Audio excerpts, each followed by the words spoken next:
Bonjour tout le monde, j'espère que vous allez bien. Aujourd'hui, ce que je ne savais pas avant d'aller à la messe ce matin, c'est la fête de Saint-Lazare et Sainte-Marthe.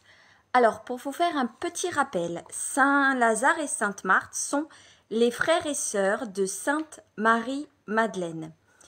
Alors, pour Sainte-Marthe, on l'a pris, elle se trouve à Tarascon, du côté dans le 84 vers Avignon et tout ça, où il y a son buste en or ou doré, je ne sais pas du tout.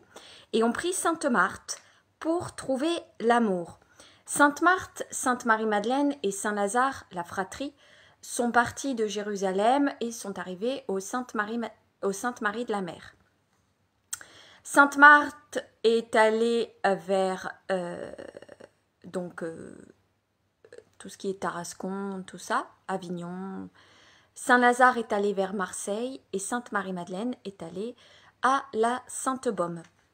Donc on prie Sainte Marthe pour trouver l'âme sœur et je vais vous lire la prière de Sainte Marthe.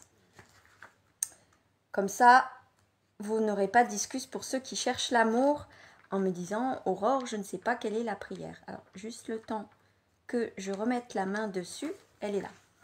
Alors, normalement, c'est une neuvaine. Moi, je vais vous juste la lire une fois. Donc, c'est une neuvaine.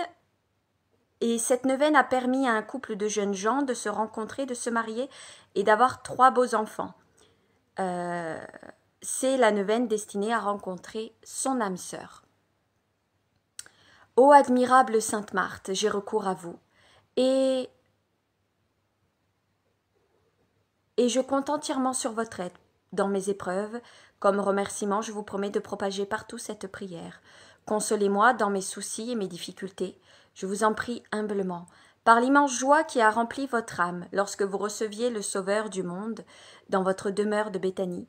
Je vous prie d'intercéder pour moi et ma famille, afin que nous gardions Dieu dans notre cœur, et qu'ainsi nous obtenions le remède à nos nécessités, spécialement dans la situation actuelle qui m'accable. Et là, vous demandez la grâce à Sainte Marthe. Sainte Marthe, faites que... Je vous en supplie, auxiliaire dans tous les besoins, aidez-nous à surmonter les difficultés que vous avez si victorieusement combattu le démon. Ainsi soit-il. Et après, il faut dire un Je vous salue Marie, un Notre Père et un Gloria. Et on termine par 3 fois Sainte Marthe, priez pour nous, Sainte Marthe, priez pour nous, Sainte Marthe, priez pour nous. Je ne connais pas la prière de Saint Lazare et je ne sais pas pourquoi, si Saint Lazare a une spécificité pour le prier. Mais en tout cas, moi, j'avais promis de lire les évangiles quand il y avait une fête spéciale. Et donc, je vais vous lire l'évangile de Maria Valtorta. Donc, Maria Valtorta, ici présente, est une mystique italienne qui a reçu pendant la Seconde Guerre mondiale les visions de la vie de Marie et de Jésus, donc de la naissance de la Vierge Marie jusqu'à son Assomption. Il y a 10 tomes. Maria est restée alitée pendant plus de 20 ans. Elle a donc parfois les visions, parfois les dictées de Jésus ou de Marie. Et ça lui procure des crises cardiaques. Elle a énormément souffert pour avoir ces visions. Jésus l'appelle Petit Jean parce que Jean est l'apôtre préféré de Jésus.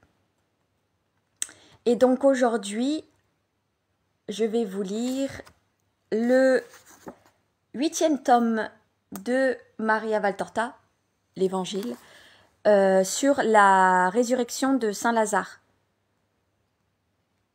Et dedans, il y a des passages avec... il y a beaucoup de lectures. Je ne sais pas si je vais pouvoir vous lire tout ça. Je vais voir, on va voir.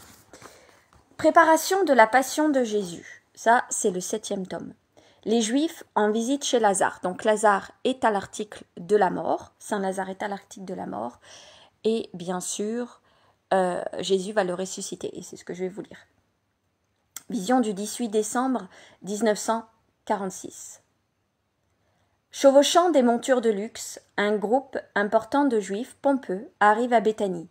Il s'agit de scribes et de pharisiens, sans compter quelques sadducéens et hérodiens, que j'ai déjà vus une autre fois, si je ne me trompe pas, au banquet de Couza, lorsqu'ils ont tenté Jésus pour qu'il se proclame roi.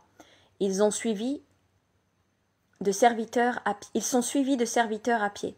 Le cortège traverse lentement la petite ville et le bruit des sabots sur le terrain durci.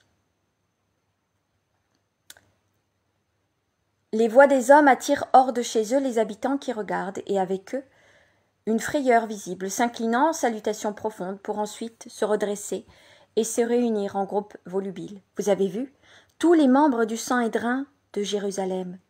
Non, Joseph l'Ancien, Nicodème et d'autres n'étaient pas là. Il y avait même les pharisiens les plus connus. Et les scribes? Et celui qui était à cheval, qui était-ce? Ils vont sûrement chez Lazare. Ça doit être la fin. Je n'arrive pas à comprendre pourquoi le rabbi est absent. Comment pourrait-il en être autrement, puisque ceux de Jérusalem le cherchent pour le faire mourir? Tu as raison. Qui plus est, ces serpents viennent certainement pour voir si le rabbi est ici. Dieu soit loué, il n'y est pas. Sais-tu qu'ils ont raconté à mon mari, au marché de Jérusalem, qu'il fallait nous tenir prêts, que Jésus va bientôt se proclamer roi, et que nous devrons tous l'aider à faire. Comment se sont-ils exprimés? Ils ont employé un mot qui revenait à dire... Bref, comme si moi j'annonçais que je renvoie tout le monde de la maison pour devenir la maîtresse.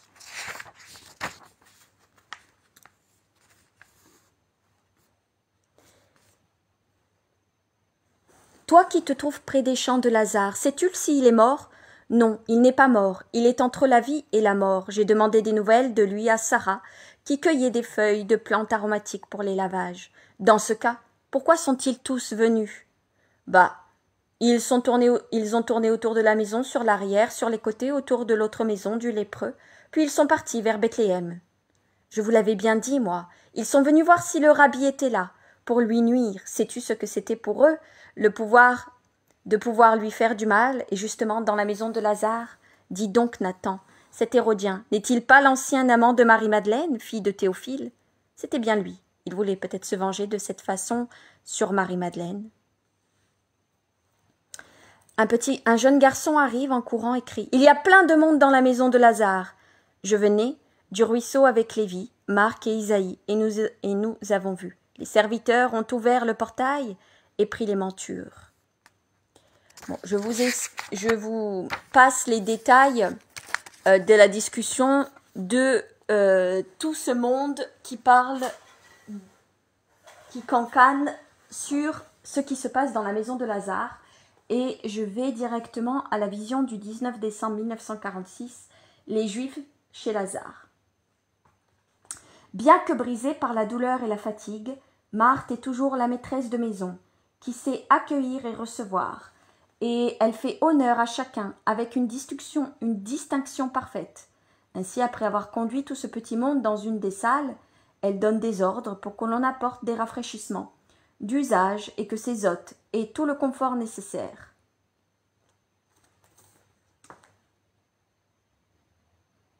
Marthe veille attentivement à ce que personne ne soit laissé de côté.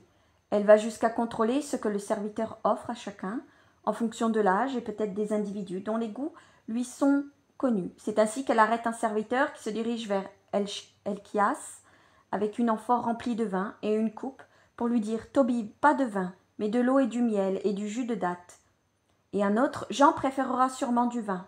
Offre-lui le vin blanc, de raisin sec. Elle se charge elle-même de présenter au vieux scribe Chanania du lait chaud, abondamment sucré, avec du miel blond, en disant « Ce sera bon pour ta toux. Tu t'es sacrifié pour venir, souffrant comme tu l'es. De plus, par ce froid, je suis émue de vous voir si prévenant. C'est notre devoir, Marthe.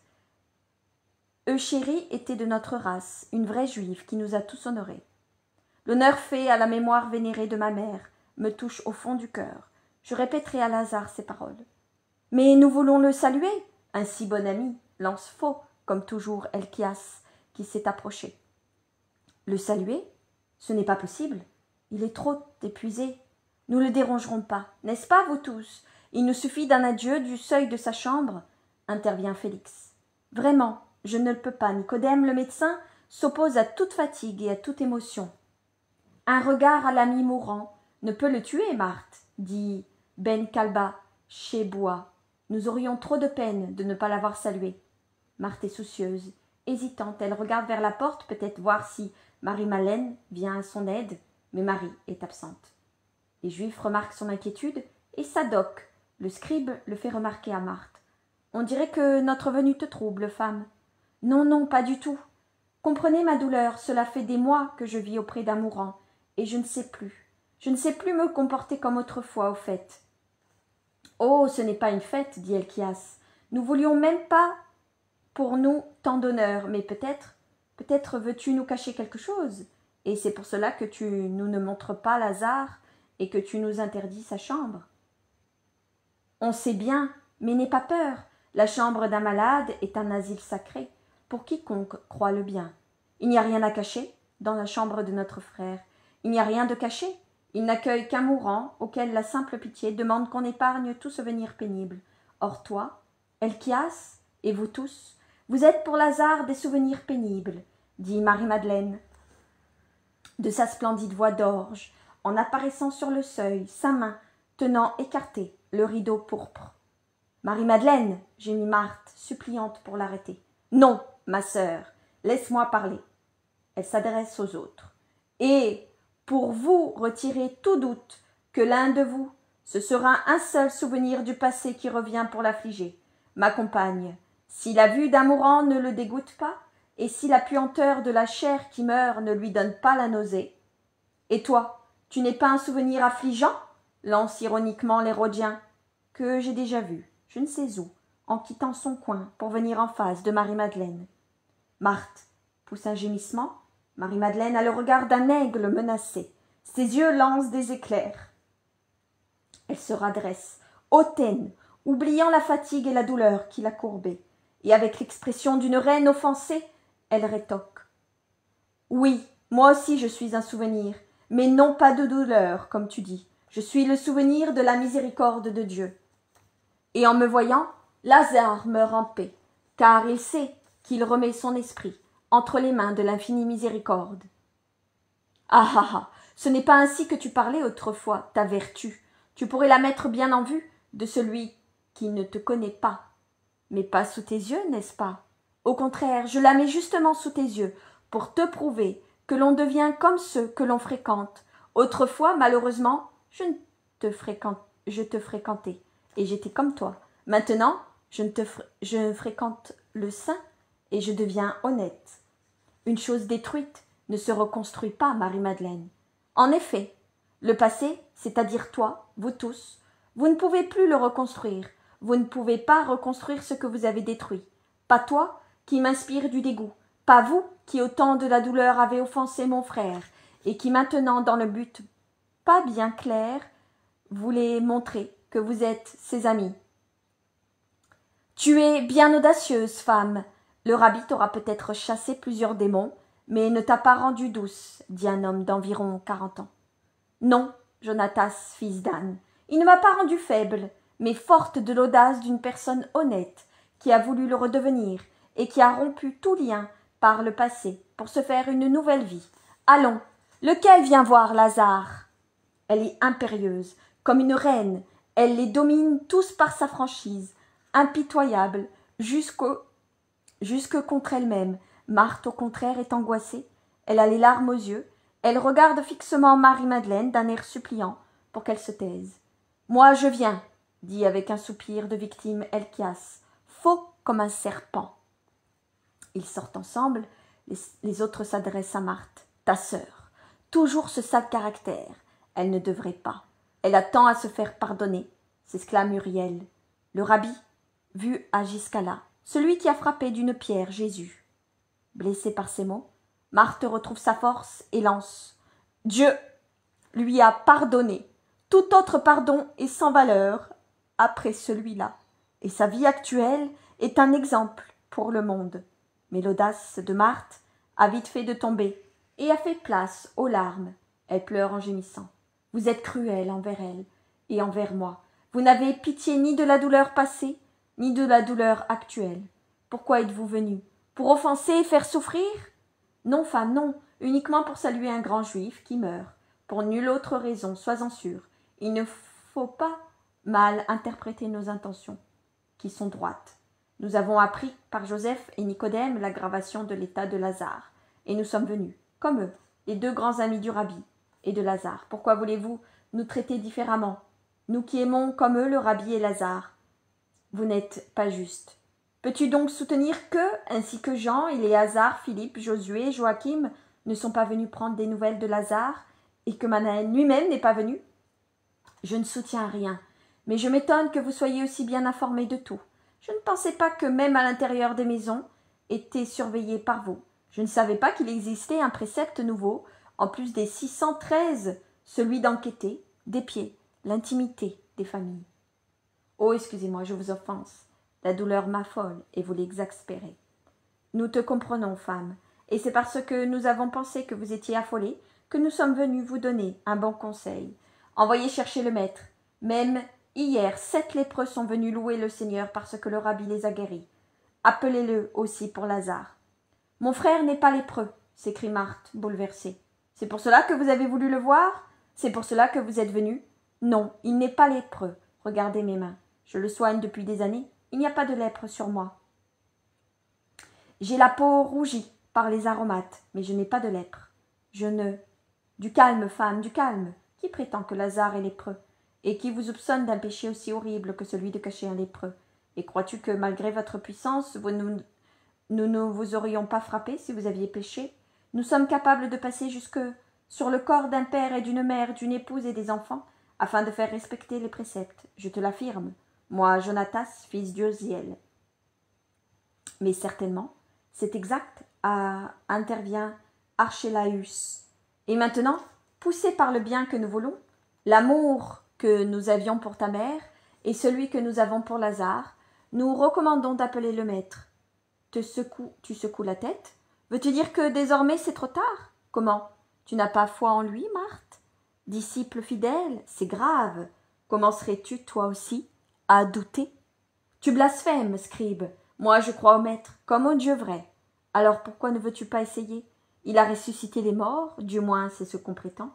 Peut-être ne sais-tu pas où il se trouve. Si tu veux, nous allons les chercher et nous allons t'aider, insinue Félix. Tous ces membres du Sanhédrin, sont pourvenus voir si Lazare était lépreux, parce que sinon, si il est lépreux et qu'il est toujours dans la maison, c'est un péché. Il aurait dû être dans les grottes, etc. Et donc, ils sont venus voir si Lazare était lépreux. Ils sont venus voir si Jésus se cachait chez Lazare. Et s'il ne l'est pas, ils essayent de convaincre Marthe, Sainte Marthe, de ramener Jésus là, pour bien sûr le piéger, et puis de la faire douter de sa foi. Ils sont très perfides, le membre du Sanhédrin. Ben, c'est eux qui vont condamner Jésus. Hein. Au-delà, c'est les Romains qui ont assassiné, qui ont crucifié Jésus, mais c'est les Juifs, le membre du Sanhédrin, qui ont condamné Jésus. Donc ils ne sont pas blanc-bleu.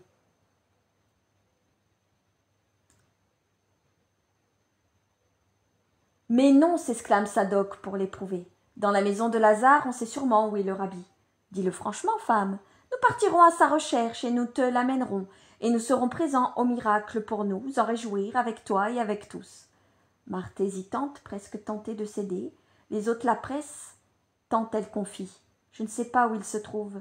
Je ne le sais vraiment pas. Il est parti il y a plusieurs jours et il nous a salués comme quelqu'un qui part pour longtemps. Ce serait un réconfort pour moi de savoir où il est, au moins de le savoir, mais je ne le sais pas en vérité. Pauvre femme, mais nous t'aiderons, nous te l'amènerons, propose Cornélius. Non, il ne faut pas. Le maître, c'est de lui que vous parlez, n'est-ce pas? Le maître a dit que nous devons espérer au-delà de ce qui est possible d'espérer, et en Dieu seul. C'est ce que nous allons faire, tonne Marie-Madeleine, qui revient avec Elchias. Celui-ci la quitte aussitôt et se penche pour parler avec 3 pharisiens. Mais il meurt, à ce que j'entends raconter, dit l'un de ces 3, qui est Doras. Et alors, qu'il meure? Je ne m'opposerai pas au décret de Dieu, et ne désobéirai pas au rabbi. Et que veux-tu espérer au-delà de la mort, espèce de folle? Persifle l'Hérodien. Quoi? Mais la vie. C'est un cri de voix absolue. La vie? Sois sincère. Tu sais que devant une mort véritable, son pouvoir est nul, et dans ton stupide amour pour lui, tu ne veux pas que cela paraisse. Sortez tous. Ce serait à Marthe de le dire, mais elle a peur de vous. Moi, je ne crains seulement d'offenser Dieu, qui m'a pardonné, Et je fais donc la place de Marthe. Sortez tous. Il n'y a pas de place dans cette maison pour ceux qui haïssent Jésus-Christ. Dehors, rentrez dans vos tanières ténébreuses. Dehors tous, où je vous ferai chasser par les serviteurs comme un troupeau de gueux immondes. Dans sa colère, elle est imposante, lâche à l'extrême. Les Juifs s'esquivent devant cette femme. Il est vrai qu'elle ressemble à un archange irrité. La salle se désencombre et les regards de Marie-Madeleine, à mesure qu'ils franchissent le seuil, un par un, en passant devant elle, créent une immatérielle fourche codine sous laquelle doit s'abaisser l'orgueil des Juifs vaincus. Enfin, la pièce est vide. Marthe s'écrase sur le tapis et éclate en sanglots. « Pourquoi pleures-tu, ma sœur ? Je n'en vois pas la raison. »« Oh, tu les as offensés, et eux t'ont offensé. Nous, on est offensés. Maintenant, ils vont se venger, et... Mais tais-toi, sotte femmelette. Sur qui veux-tu qu'ils se vengent? Sur Lazare? Auparavant, ils doivent délibérer, et avant qu'ils ne décident, on ne se venge pas sur un gulal. Sur nous? Avons-nous donc besoin de leur pain pour vivre? Nos biens, ils ne toucheront pas. Sur eux se projette l'ombre de Rome. Sur quoi alors? Et même s'ils le pouvaient, ne nous sommes pas deux femmes jeunes et fortes. Nous ne pouvons-nous pas travailler? Est-ce que Jésus n'est pas pauvre? N'a-t-il pas été un ouvrier? Ne serions-nous pas plus semblables à lui en étant pauvres et travailleuses? Mais glorifie-toi de le devenir, espère-le, demande-le à Dieu. Mais ce qu'ils t'ont dit, ce qu'ils m'ont dit, c'est la vérité. Je me le dis moi-même aussi, j'étais une femme impure, aujourd'hui je suis la nielle du pasteur. Et le passé est mort, allons viens auprès de Lazare. La vision se termine et une autre prend vie. Marthe envoie un serviteur prévenir le maître. Vision du 20 décembre 1946. Je me trouve encore dans la maison de Lazare et je vois Marthe et Marie-Madeleine sortir dans le jardin pour accompagner un homme plutôt âgé d'aspect très digne. Je ne pense pas que ce soit un Hébreu, car il a le visage complètement rasé, comme les Romains. Une fois qu'ils sont un peu éloignés de la maison, Marie-Madeleine lui demande « Eh bien, Nicodème, que dis-tu de notre frère? Nous voyons qu'il est au plus mal. Parle. » Nicodème, c'est le médecin. L'homme ouvre les bras dans un geste de commisération qui constate le caractère inéluctable de la maladie et dit « Il est très malade. Je ne vous ai jamais trompé depuis les premiers temps et je l'ai soigné. J'ai tout essayé, vous le savez. Mais cela n'a servi à rien. J'ai aussi espéré, oui, j'ai espéré qu'il pourrait au moins vivre en réagissant contre l'épuisement de la maladie, grâce à la bonne nourriture et au remontant que je lui préparais.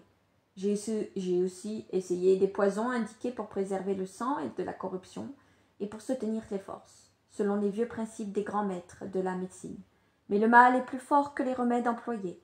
Ces maladies sont une sorte de corrosion. Elles détruisent et quand elles apparaissent à l'extérieur, l'intérieur des os est déjà envahi. Comme la sève d'un arbre monte des racines au sommet, ainsi dans ce cas, la maladie s'est étendue, des pieds à tout le corps. Mais il n'a que les jambes de malade, gémit Marthe.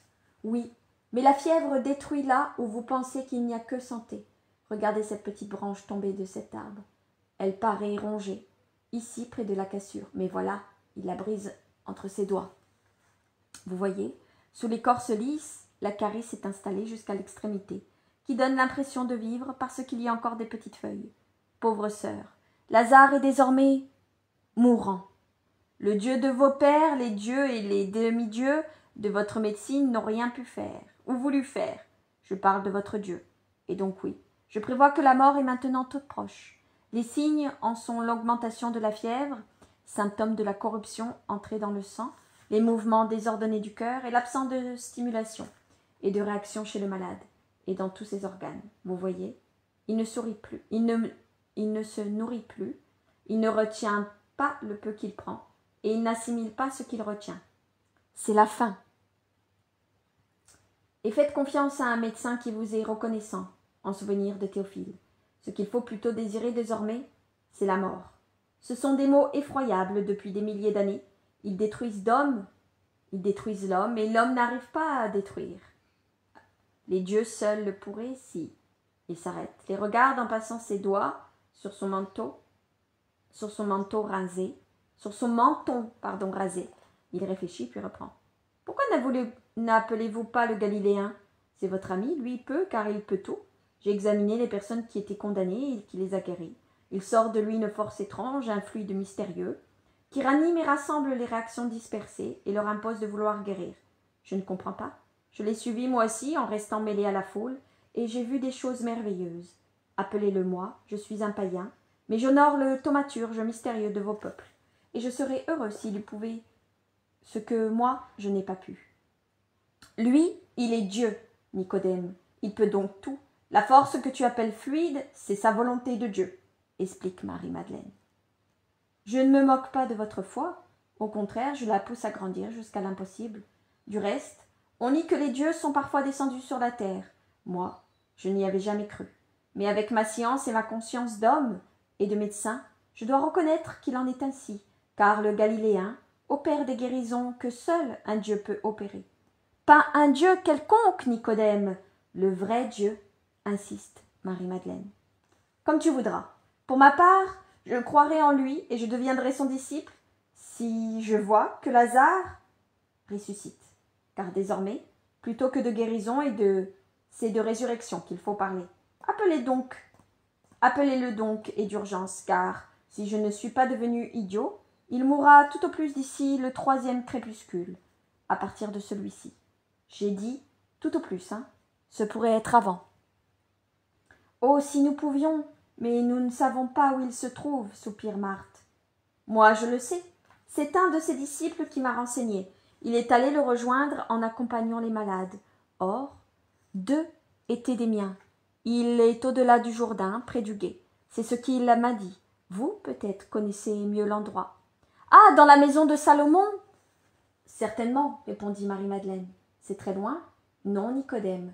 Dans ce cas, envoyez-lui sur le champ un serviteur pour lui demander le secours. Je vais revenir plus tard, et je reste ainsi pour voir son action sur Lazare. Salut, Domineae, et réconfortez-vous mutuellement. Il s'incline et se dirige vers la sortie, et un serviteur l'attend pour tenir son cheval et lui ouvrir le portail. Que faisons-nous, Marie-Madeleine? Demande Marthe, après avoir vu partir le médecin. Obéissons au maître. Il a dit de le faire appeler après la mort de Lazare. C'est ce que nous ferons. Mais après la mort, à quoi servira la venue du maître ici? Pour notre cœur, oui, ce sera utile. Mais pour Lazare, j'envoie un serviteur l'appeler. Non! Tu empêcherais tout miracle. Jésus nous a recommandé d'espérer et de croire contre toute réalité contraire. Et si nous le faisons, nous obtiendrons le miracle, j'en suis certaine. Sinon, Dieu nous laissera avec notre présomption de vouloir agir mieux que lui. Il ne nous accordera rien. Mais tu ne vois pas combien Lazare souffre? Tu ne te rends pas compte comment, dans les moments où il est conscient, il désire la présence du Maître? Si tu refuses cette dernière joie à notre pauvre frère, c'est que tu n'as pas de cœur.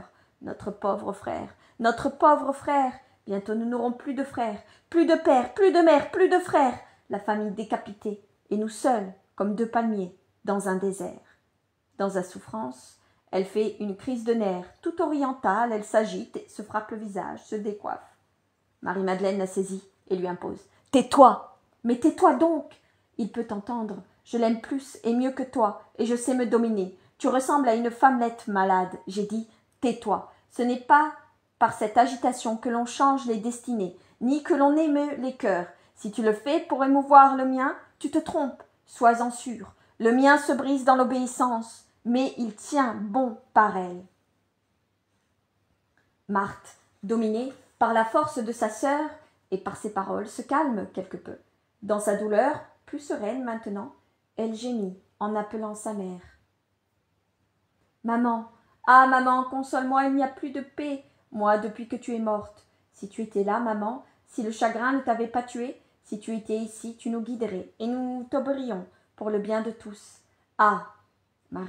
Madeleine change de couleur sans faire de bruit. Elle pleure, le visage angoissé, en se tordant les mains sans parler. Marthe la regarde et dit. Notre mère, quand elle fut près de mourir, m'a fait promettre d'être une mère pour Lazare.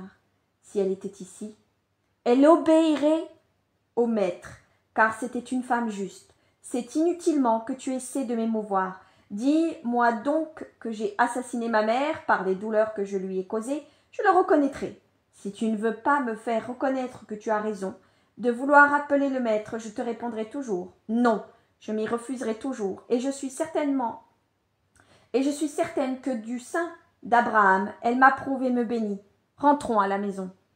Plus rien, plus rien. Tout, c'est tout que tu devrais dire. En vérité, tu écoutes le maître et tu sembles attentif pendant qu'il parle. Mais ensuite, tu te rappelles pas de ce qu'il a dit. Ne nous a-t-il pas toujours appris qu'aimer et obéir nous rend enfants de Dieu et héritiers de son royaume? Comment donc peux-tu supposer que nous allons rester sans rien, si nous avons Dieu, si nous possédons le royaume grâce à notre fidélité? En vérité, il faut être absolu comme je l'étais dans le mal, pour pouvoir savoir et vouloir être dans le bien, dans l'obéissance, dans l'espérance et dans la foi, dans l'amour.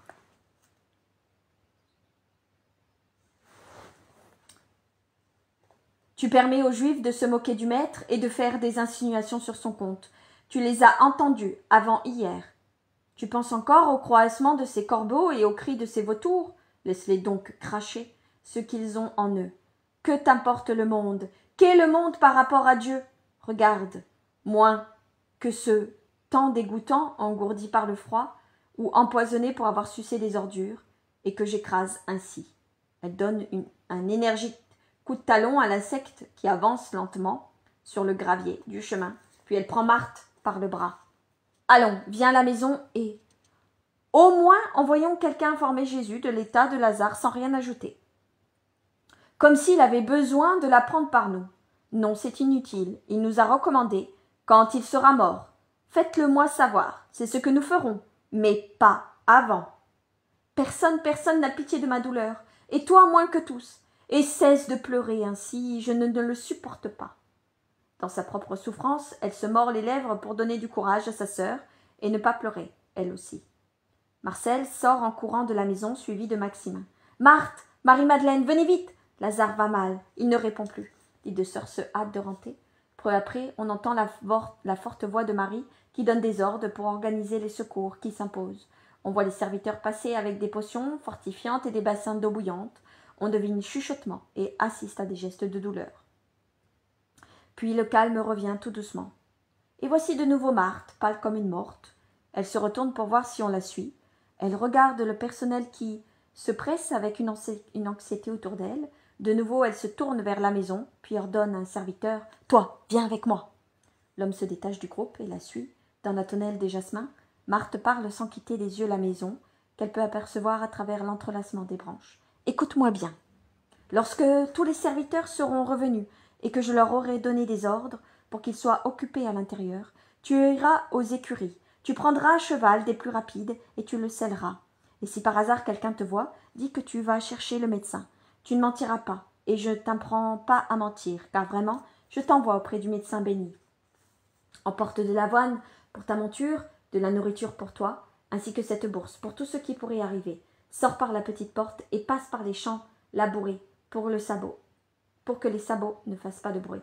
Éloigne-toi de la maison, puis prends la route de Jéricho et galope sans jamais t'arrêter, même la nuit. As-tu compris? Sans jamais t'arrêter. Même la nuit. La nouvelle lune éclairera ta route, si l'obscurité vient pendant que tu galopes encore. Pense que la vie de ton maître est entre tes mains et dépend de ta rapidité. Je me fie à toi. Maîtresse, je te servirai comme un esclave fidèle. Prends la direction de Gué de Beth à Bara, franchis-le et va au village de Béthanie, celui de l'autre côté du Jourdain. Tu sais, là où Jean baptisait au début. Je connais, je suis allée pour me purifier, moi aussi. Dans ce village se trouve le maître. Tout le monde t'indiquera la maison où il habite. Mais si au lieu de suivre la route principale tu longes les rives du fleuve, cela vaut mieux. On te verra moins et tu trouveras la maison par toi-même. C'est la première de l'unique route du village qui va à la campagne au fleuve. Tu ne peux pas te tromper. Une maison basse, sans terrasse ni chambre, haute avec un jardin qui se trouve quand on vient du fleuve. Avant la maison, un jardin fermé par un petit portail de bois et de haies d'aubépine. Je crois une haie en somme. Tu as bien compris? Répète. Le serviteur répète patiemment. C'est bien. Demande à lui parler, et à lui seul, et dis-lui que tes maîtresses t'envoient pour l'informer que Lazare est très malade, qu'il va mourir, et que nous n'en pouvions plus, que Lazare souhaite le voir et demande-lui de venir immédiatement. Immédiatement, par pitié. Tu as bien compris? Oui, maîtresse. Ensuite, hâte-toi de revenir de façon que personne ne remarque trop ton absence. Prends une lanterne avec toi pour les heures d'obscurité. Va, cours, galope, crève le cheval, mais reviens vite, avec la réponse du maître. Je le ferai, maîtresse.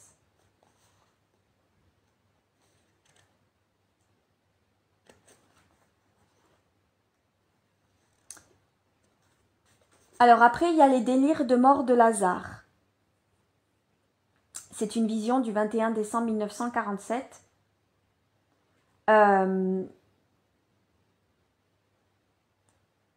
Toutes les portes et fenêtres de la chambre de Lazare ont été ouvertes pour lui permettre de mieux respirer.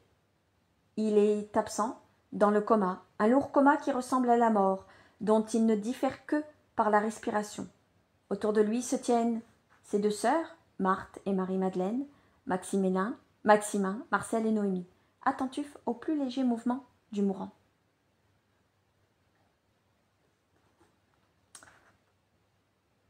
Marie s'exclame à un moment donné. Il me semble que la chaleur revient dans ses mains. Regarde Marthe, ses lèvres sont moins pâles. Oui, mais sa respiration est plus libre. Je le remarque depuis quelque temps, constate Maximin. Marthe se penche et appelle doucement, mais intensément. Lazare, Lazare, regarde Marie-Madeleine. Elle a eu comme un... Regarde Marie-Madeleine. Il a eu comme un sourire et un battement de paupières. Il va mieux, Marie-Madeleine. Il va mieux. Quelle heure est-il? Un peu après le crépuscule. Ah. Marthe se redresse en serrant les mains sur sa poitrine. Elle lève les yeux dans un geste visible et muet, mais confiante. Prière, un sourire éclaire son visage. Les autres la regardent avec étonnement et Marie-Madeleine lui dit « Je ne vois pas en quoi le fait d'avoir dépassé le crépuscule doit te réjouir. » Elle la scrute, soupçonneuse, anxieuse. Au lieu de répondre, Marthe reprend la pose qu'elle avait auparavant. Une servante entre avec des briques qu'elle tend à Noémie. Marie-Madeleine lui ordonne « Apporte 2 lampes. La lumière baisse et je veux le voir. » « Oh, Marie-Madeleine, Marie, regarde !» Il est vraiment moins pâle. Il paraît moins épuisé. Il se ranime, dit Marcel. Donnez-lui encore une goutte de ce vin aromatisé qu'a préparé Sarah. Il lui a fait du bien, suggère Maximin. Doucement, Marie-Madeleine, doucement, qu'il n'étouffe pas, conseille Noémie.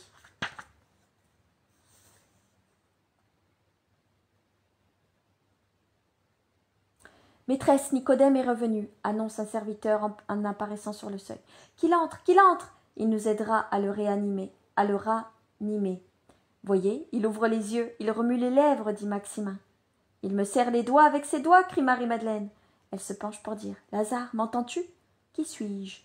Lazare ouvre réellement les yeux. Son regard est vague, voilé, mais c'est toujours un regard. Il remue les lèvres, non sans peine, et dit Maman, maman. Je suis Marie-Madeleine, Marie, ta sœur. Maman, il ne te reconnaît pas.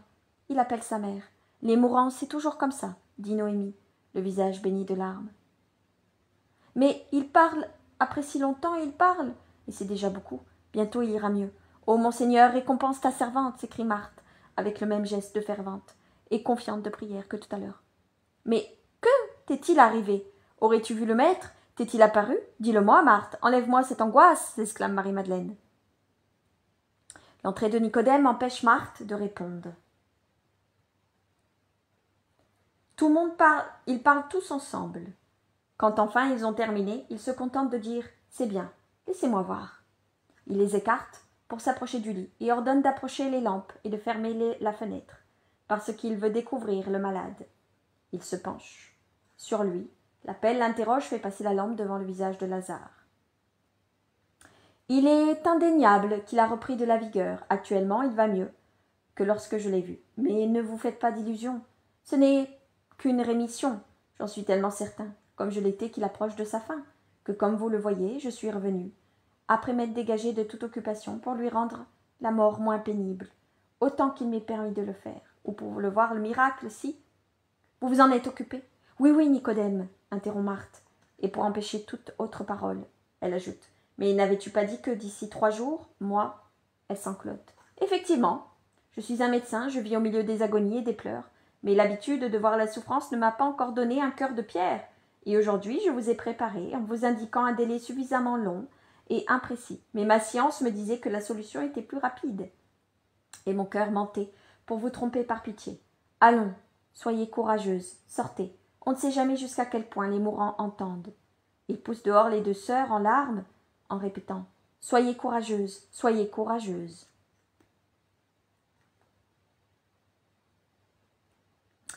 Et là, après, Lazare va commencer à délirer. Il crie « Marie, Marthe, où êtes-vous? Je veux me lever, m'habiller, dire au maître que je suis guéri. Je dois aller trouver le maître. Un char tout de suite et un cheval rapide, c'est certainement lui qui m'a guéri. » Il parle rapidement, marquant les mots, ainsi que sur son lit, brûlé par la fièvre. Il essaie de se lever, mais il est empêché par Maximin, qui dit aux femmes qui entrent en courant « Il délire. Non, laissez-le faire, le miracle, le miracle. Je suis tellement heureuse de l'avoir suscité. Dès que Jésus a su, Dieu de nos pères soit béni et loué pour ta puissante et ton Messie. » Marthe est tombée à genoux et ivre de joie.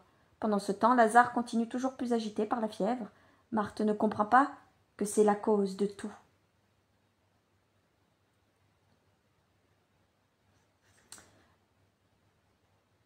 Il est venu tant de fois me voir malade. Il est juste que j'aille le trouver pour lui dire « Je suis guéri, je suis guéri. Je ne sens plus aucune douleur. Je suis fort, je veux me lever et bouger. Dieu a voulu éprouver ma résignation.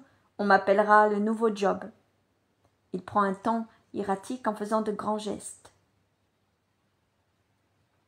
Le médecin survient, appelé par je ne sais qui. Il constate. Il délire. Je m'y attendais. La corruption du sang brûle le cerveau. Il s'efforce de le recoucher et recommande de le tenir, puis il sort pour retourner à ses décoctions. Lazare s'irrite un peu comme qu'on le tient et soudain il se met à pleurer comme un enfant. Il délire vraiment, gémit Marie-Madeleine. Non, personne ne comprend rien. Vous ne savez pas croire, mais oui, vous ne savez pas. À cette heure-ci, le maître sait que Lazare est mourant. Oui, je l'ai fait, Marie-Madeleine. Je l'ai fait sans rien te dire. Ah, malheureuse, tu as empêché le miracle, s'écrie Marie-Madeleine. Mais non, tu le vois, il a commencé à aller mieux au moment où Jonas a rejoint le maître. Il délire certainement, il est faible. Et il a encore le cerveau embrumé par la mort, qui est déjà le tenait, mais ce n'est pas le délire que le médecin croit. Écoute-le. Et ce que ce sont des paroles de délire. Et Lazare continue à parler. Après, Lazare va être méchant avec Marie-Madeleine. Donc je vais passer ce moment de délire.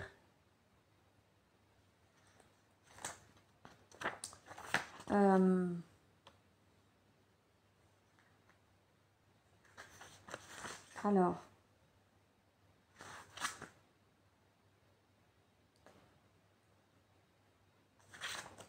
ça c'est toujours... Donc, je vous passe le délire de Saint-Lazare sur sa sœur Marie-Madeleine. J'ai pas envie de lire ça.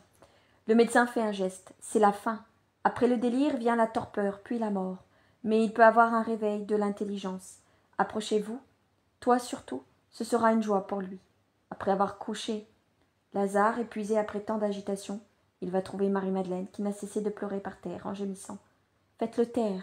Il la relève et l'amène auprès du lit. Lazare a fermé les yeux, mais il doit souffrir atrocement. Ce n'est que frémissement et contraction. Le médecin essaie de le calmer avec des potions. Il se passe ainsi un certain temps. Lazare ouvre les yeux. Il paraît avoir oublié ce qu'il était auparavant, mais il est conscient. Il sourit à ses sœurs et cherche à prendre leurs mains, à répondre à leurs baisers. Il pâlit mortellement. Il halète. « J'ai froid !» Il claque des dents en cherchant à se couvrir jusqu'à la bouche. Il gémit. « Nicodème, je ne résiste plus à la souffrance. Les loups me déchirent les jambes et me dévorent le cœur. Quelle douleur! Si telle est l'agonie, que sera la mort? Comment faire? Ah, si j'avais le maître auprès de moi! Pourquoi ne me l'a-t-on pas amené? Je serais mort heureux sur son sein. » Il pleure. Marthe regarde Marie-Madeleine sévèrement. Marie-Madeleine comprend son coup d'œil, et encore accablée par le délire de son frère, elle est prise de remords. Elle se penche agenouillée, comme elle est, contre le lit, pour baiser la main de son frère, en gémissant. « C'est moi la coupable. Marthe voulait le faire depuis 2 jours déjà, mais j'ai refusé, car il nous avait demandé de ne le prévenir qu'après la mort. Pardonne-moi. Toute la douleur de la vie, je te l'ai donnée, et pourtant je t'ai aimé, et je t'aime, mon frère. » Après le maître, C'est toi que j'aime plus que tout. Et Dieu voit comme je mens pas. Dis-moi que tu m'absous du passé. Donne-moi la paix. Domina, rappelle le médecin. Le malade n'a pas besoin d'émotion. C'est vrai. Dis-moi que tu me pardonnes de t'avoir refusé Jésus. Marie, c'est pour toi que Jésus est venu ici, et c'est pour toi qu'il vient, car tu as su aimer plus que tout. Tu m'as aimé plus que tout. Une vie de délices ne m'aurait pas procuré la joie que tu m'as donnée. Je te bénis, je t'assure que tu as bien fait d'obéir à Jésus. Je ne savais pas, je sais, je dis, c'est bien. Aide-moi à mourir. Noémie, tu étais capable de me faire dormir autrefois. Marthe, bénis ma paix. Maxime, Maximin avec Jésus. Aussi pour moi, ma part aux pauvres, à Jésus, pour les pauvres. Et pardonnez à tous. Ah, quel spasme! De l'air, de la lumière, tout tremble. Vous avez comme une lumière autour de vous. Et elle m'éblouit quand je vous regarde. Parlez fort. Il a posé sa main gauche sur la tête de Marie-Madeleine et abandonné la droite sur les mains de Marthe. Il allaite. On le soulève avec précaution pour ajouter des oreillers. Et Nicodème lui fait prendre encore quelques gouttes. Maman, elle est revenue. Maman, parle, ta voix, tu sais le secret de Dieu. Ai-je servi le Seigneur? Marie-Madeleine, d'une voix rendue blanche par la peine, murmure. Le Seigneur te dit, viens avec moi, serviteur bon et fidèle, car tu as écouté toutes les paroles et aimé le Verbe que j'ai envoyé. Je n'entends pas. Plus fort.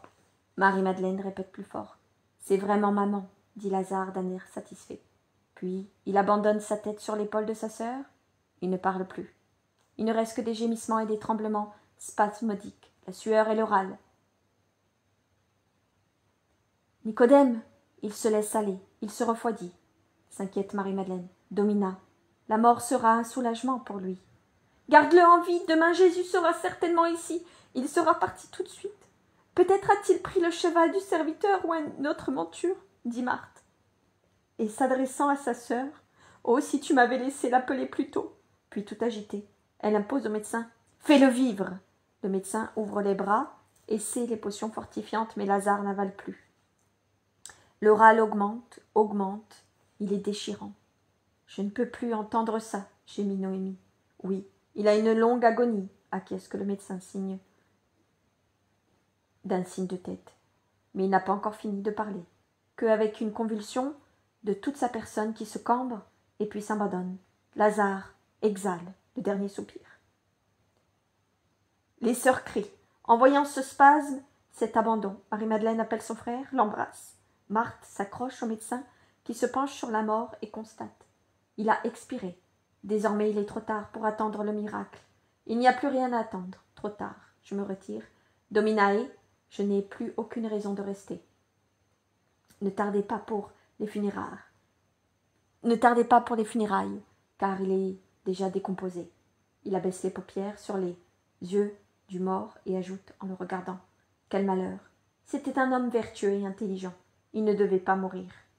Il s'incline vers les deux sœurs qui saluent. Dominae, salve, puis il s'en va. Les pleurs remplissent sa pièce. Marie-Madeleine désormais n'a plus de force. Elle se renverse sur le corps de son frère, en criant ses remords, et en demandant son pardon. Marthe pleure dans les bras de Noémie. Puis Marie-Madeleine s'écrie. Tu n'as pas eu foi, tu n'as pas obéi. Je l'ai tué une première fois, toi tu le tues maintenant. Moi par mon péché, et toi par ta désobéissance. Elle est comme une folle. Marthe la soulève, l'embrasse, s'excuse. Maximin, Noémie, Marcel essaient de les ramener toutes deux à la raison, à la résignation. Ils y parviennent en évoquant Jésus. La douleur devient plus ordonnée. Et pendant que la pièce se remplit de serviteurs en larmes, et que pénètrent les personnes chargées de l'ensevelissement, on emmène les deux sœurs autre part pour qu'elles pleurent leur douleur.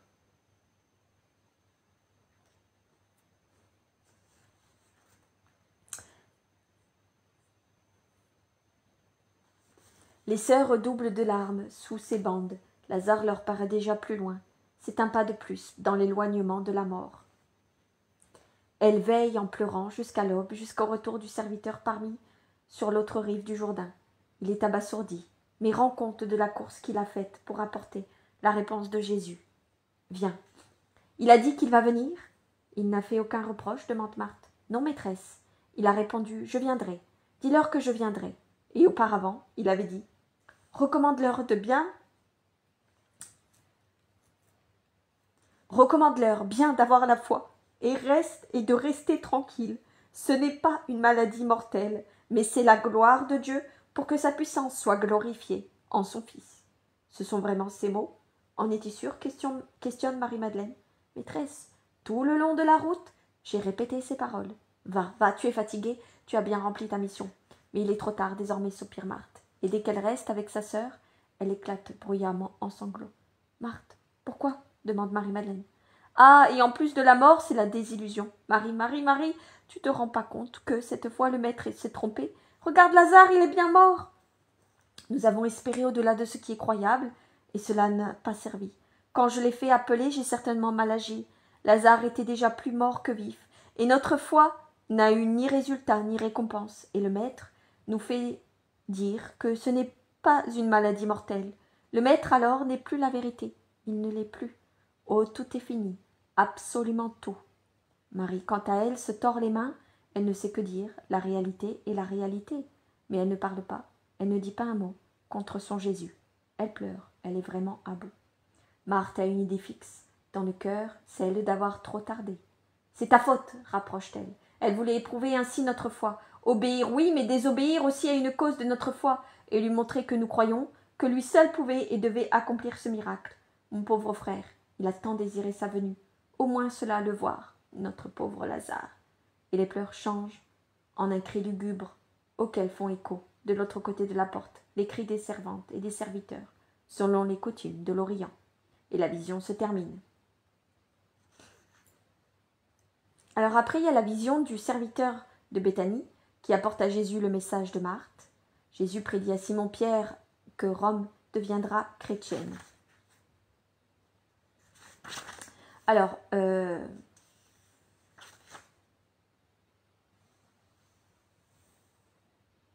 ne vais pas vous lire cette partie-là. Je vais vous lire, alors il y a les funérailles de Lazare. Après Jésus qui se rend à Béthanie et la résurrection de Lazare. Et c'est une très longue. Je vais voir ce que je vais vous lire. Vision, alors, jour du funérail de Lazare. Vision du 23 décembre 1946. La nouvelle de la mort de Lazare doit avoir produit l'effet d'un bâton que l'on agite à l'intérieur d'une ruche. Tout Jérusalem en parle. Notables, marchands, menus peuple, pauvres gens, habitants de la ville ou des campagnes voisines.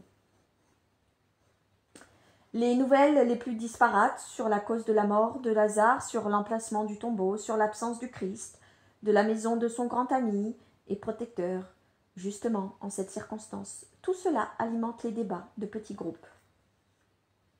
Prise de bec, insultes, quelques coups de poing, etc., etc. Donc je vous passe les cancans. La mort de Lazare, le fait principal, donne l'occasion de penser à des faits secondaires qui défoulent la longue tension des cœurs.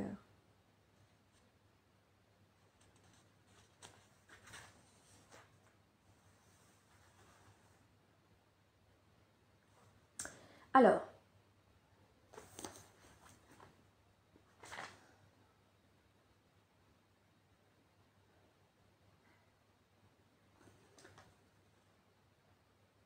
le groupe de femmes en larmes aborde les 3 membres du Sanhédrin, et l'une d'elles, les scribes ont menacé mon homme, j'ai peur, Joseph, parle-leur. Je vais le faire, mais que ton mari sache se taire. Croyez-vous, par ces agitations, rendre service au maître et honorer le mort? Vous vous trompez.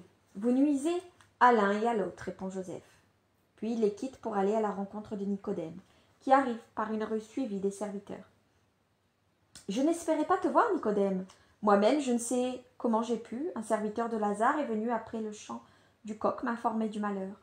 Et chez moi, plus tard, je suis partie aussi. Sais-tu si le maître se trouve à Béthanie? Non, il ne s'y trouve pas. C'est mon intendant de Bézéta, sur les lieux à l'heure de tierce, qui me l'a dit. Moi, je ne comprends pas comment. Il accomplit des miracles pour tous, sauf pour Lazare, s'écrie Jean. C'est peut-être qu'il a déjà accordé plus d'une guérison à cette maison, Il a rejeté Marie-Madeleine, il leur a rendu la paix et honneur, suppose Joseph. Paix et honneur, c'est bon pour les bons, mais beaucoup n'ont pas rendu et ne rendent pas honneur, même maintenant, que Marie-Madeleine. Vous ne savez pas. Et il y a 3 jours, Elkia s'y est allée avec beaucoup d'autres, et ils n'ont pas rendu honneur. Marie-Madeleine les a chassés. Ce sont eux qui me l'ont rapporté. Ils étaient furieux. Je les ai laissés parler pour ne pas dévoiler mon cœur, dit Josué. Et maintenant, ils vont aux funérailles demande Nicodème. Après avoir reçu l'avis de décès, ils se sont réunis au temple pour en débattre. Les serviteurs ont dû beaucoup courir ce matin, à l'aurore. Pourquoi précipitons-nous ainsi les funérailles, juste après Sexte? Parce que Lazare est déjà décomposé. Quand il est mort, mon intendant m'a dit que malgré les résines qui brûlaient dans la pièce et les aromates répandus sur le défunt, la puanteur du cadavre se sent dès le portail de la maison. D'ailleurs, au couchant, le Shabbat commence. Il n'était pas possible de le faire autrement. Et tu dis qu'ils se sont réunis au temple. Pourquoi? Voilà. En réalité, la réunion était déjà fixée pour discuter sur Lazare. Ils veulent annoncer qu'il était lépreux, explique Josué. Cela non. Lazare a été le premier à s'isoler pour obtenir la loi, pour obéir à la loi, intervient Joseph pour le défendre. Il ajoute. J'ai parlé avec le médecin. Il a absolument exclu la lèpre. Lazare souffrait d'une consomption putride. Dans ce cas, de quoi ont-ils débattu puisque Lazare était déjà mort, questionne Nicodème. Il se demandait s'il convenait d'aller ou non aux funérailles après avoir été chassé par Marie-Madeleine. Les uns pensent que oui, les autres que non. Mais ceux qui voulaient y aller étaient les plus nombreux, et cela pour 3 motifs. Voir si le maître y est, première raison, commune à tous. Voir s'il accomplit le miracle, deuxième raison. Et la troisième tient au souvenir des paroles récentes du maître, au scribe, près du Jourdain, non loin de Jéricho. Explique encore Josué. Le miracle. Quel miracle pourrait-il y avoir maintenant qu'il est mort demande Jean, avec haussement d'épaule avant d'achever. Toujours les mêmes qui cherchent l'impossible. Le maître a ressuscité d'autres morts, fait remarquer Joseph. C'est vrai. Mais s'il avait voulu le garder vivant, il ne l'aurait pas laissé mourir. La raison que tu as donnée auparavant est juste. Ils l'ont déjà obtenu, un miracle.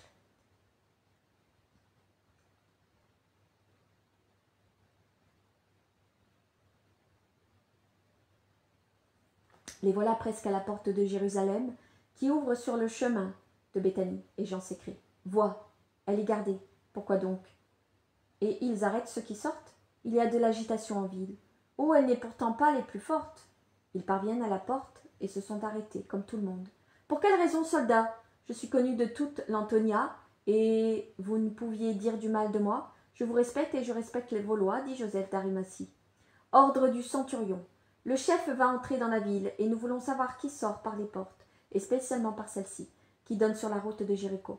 Nous te connaissons, mais nous savons aussi vos sentiments pour nous, toi et les tiens. Passez, et si vous avez de l'influence sur le peuple, dites-leur qu'il vaut mieux pour eux qu'ils restent tranquilles. Ponce n'aime pas changer ses habitudes pour les sujets qui lui portent ombrage, et il pourrait se montrer trop sévère. C'est un conseil loyal pour toi qui es loyal. La route de Béthanie est remplie de gens qui vont dans la même direction à Béthanie. Tous se rendent aux funérailles.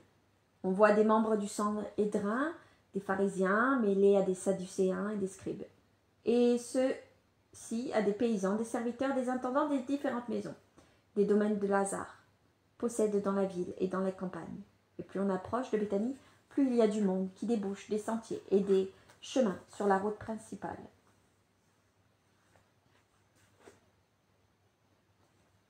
Alors, je vous passe les détails, les jardins bondés, etc., etc. Marthe et Marie-Madeleine sont bouleversées. Elles se tiennent par la main comme 2 fillettes effrayées du vide, qui s'est créé dans la maison du néant, qui emplit leur journée maintenant qu'elles n'ont plus Lazare à soigner. Elles écoutent les paroles des visiteurs, pleurent avec les vrais amis, et leur employé fidèle s'incline devant les membres du Sanhédrin, à l'air glacial. Imposants et rigides, ils sont venus davantage pour se faire voir que pour honorer le défunt.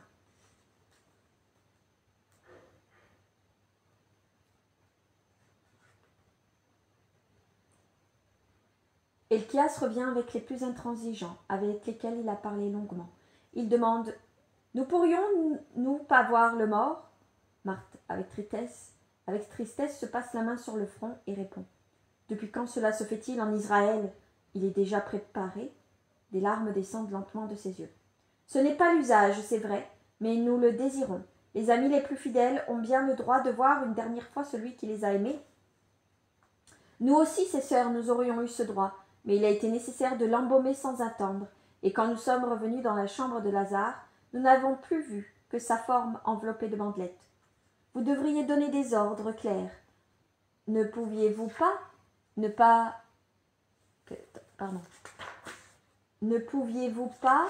ne pourriez-vous pas enlever le suaire de son visage?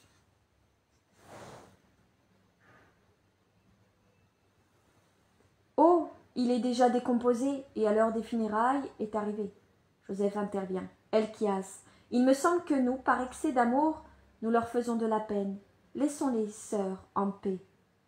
Siméon, fils de Gamaliel, s'avance, empêchant la réponse d'Helkias. Mon père viendra dès qu'il le pourra. Je le représente. Il apprécie Lazare, et moi de même.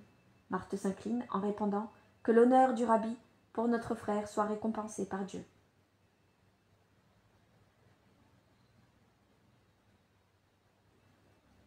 C'est marrant. Pendant que je vous raconte le récit, il y a une tourterelle qui se pose devant moi. Bon, ça, c'est vraiment drôle.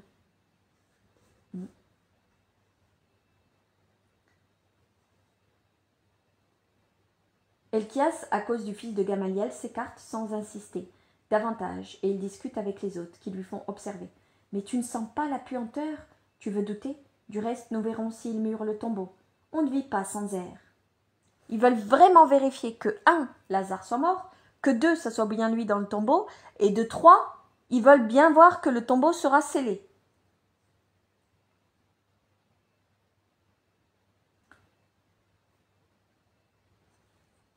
Alors après, il y a les autres membres du Sanhédrin qui sont là, Shanania, Sadok et tout ça, tous les traîtres.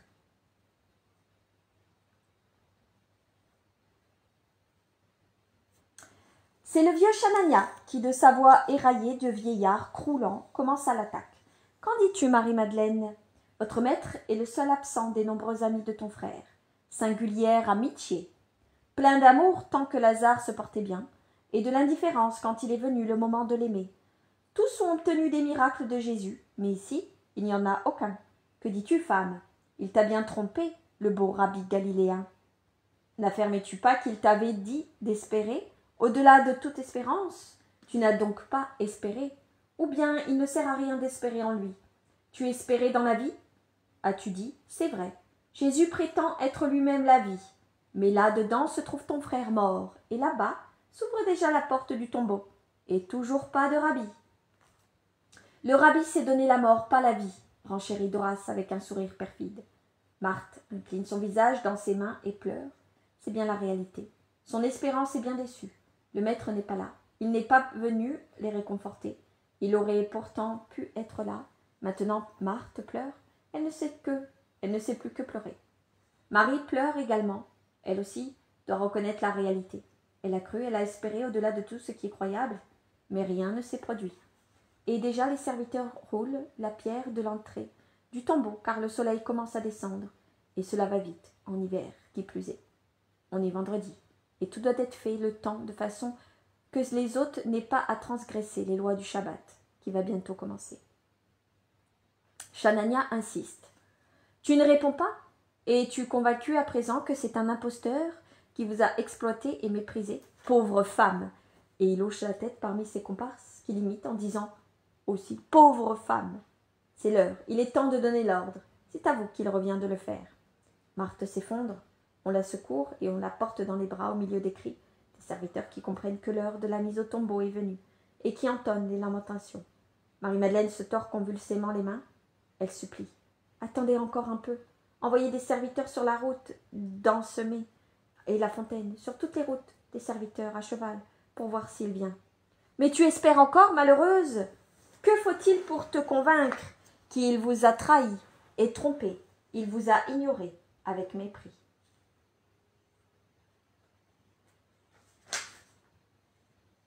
Marie-Madeleine proclame: si Jésus de Nazareth a agi ainsi, c'est bien, et il nous porte un grand amour, à nous les habitants de Béthanie.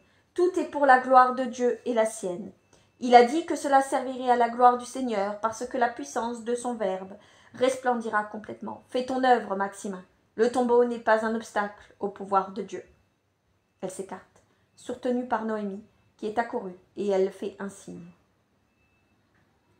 La dépouille, dans ses bandelettes, sort de la maison, traverse le jardin, entre les deux haies de gens au milieu des cris de deuil. Marie, Madeleine, tente de la suivre, mais elle chancelle. Elle rejoint les autres quand tous sont déjà près du tombeau. Elle arrive juste à temps pour voir disparaître la longue forme immobile de son frère dans la nuit du tombeau. Marie, Madeleine pousse un hurlement, c'est pour elle une vraie torture. Elle crie, et elle mêle au nom de son frère celui de Jésus. Il semble lui arracher le cœur. Mais si elle ne dit que ces deux mots, que ces deux noms, elle y répète jusqu'au moment où le bruit sourd de la pierre, à replacer à l'entrée de la tombe, lui apprend que Lazare n'est plus sur la terre, même avec son corps. Alors elle s'effondre et perd connaissance. Elle s'abat sur celle qui la soutient et soupire encore, qu'elle s'abîme et s'anéantit dans son évanouissement. Jésus, Jésus, on l'éloigne. La foule s'écoule lentement, les derniers à partir sont Joseph, Nicodème, Éléazar, Jean, Joachim et Josué. Au portail se trouve Sadoc avec Uriel, qui ricane méchamment, son défi, et nous l'avons craint. Oh, Lazare est bien mort, comme il pue et malgré les aromates. Il n'y a pas de doute. Non, il n'est pas nécessaire d'enlever le suaire. Je crois qu'il était déjà rongé par les vers. Ils sont heureux. Joseph porte sur eux un regard si cinglant qui leur coupe la parole et les rires. Tout le monde se hâte de repartir pour arriver à la ville, en ville, avant que la fin du crépuscule. Après, on a la vision de Jésus qui décide de se rendre à Béthanie.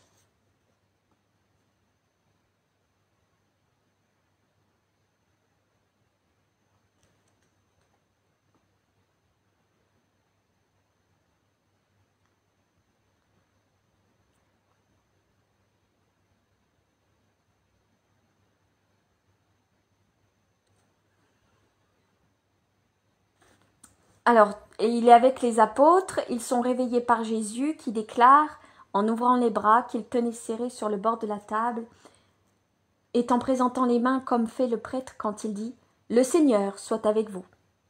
Et pourtant il faut partir. « Oui, maître. »« Chez les hommes aux brebis ?» questionne Pierre. « Non, Simon, chez Lazare. Nous retournons en Judée. »« Maître, rappelle-toi que les Juifs te haïssent, » s'écrie Pierre. « Ils voulaient te lapider. Il n'y a pas si longtemps, rappelle Jacques, fils d'Alphée. Alors ils sont tous là, protège ta vie, bla bla bla bla bla bla.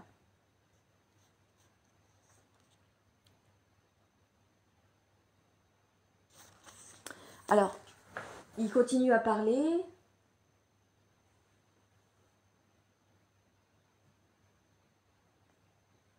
Alors, ils disent que Jésus pourrait perdre sa vie, etc., etc.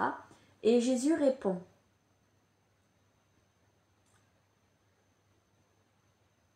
Non, pas pour que je puisse la perdre, mais le miracle ne peut être accordé là où il n'y a ni foi ni désir de l'obtenir, là où on ferait un objet de mépris et un instrument au service du mal, en se servant du bien obtenu pour agir encore plus mal.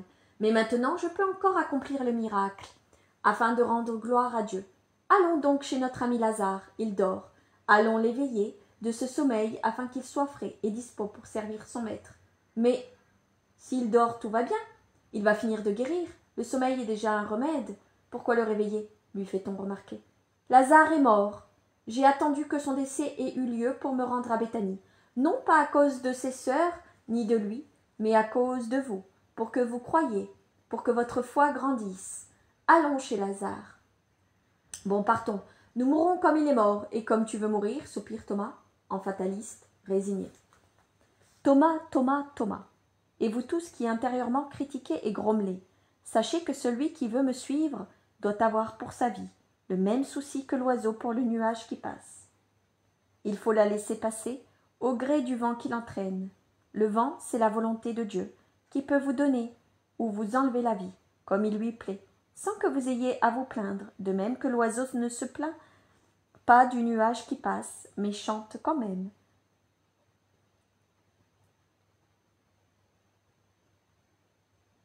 sûr qu'ensuite le beau temps reviendra, car le nuage, c'est l'incident, le ciel, c'est la réalité. Le ciel demeure toujours bleu, même si les nuages semblent le rendre gris.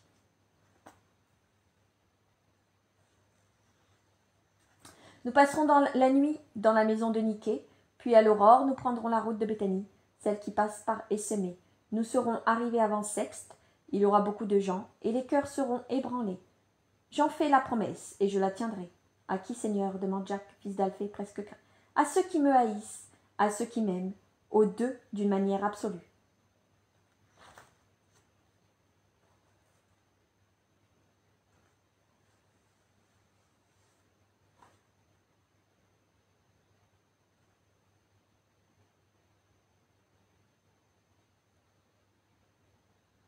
Maintenant allons préparer nos sacs avant de nous coucher, car nous nous lèverons à l'aube pour tout mettre en ordre ici. Il n'est pas sûr que nous revenions. Il faudra distribuer aux pauvres ce que nous avons, et recommander aux plus actifs d'empêcher les pèlerins de me chercher, tant que je ne serai pas dans un autre lieu sûr.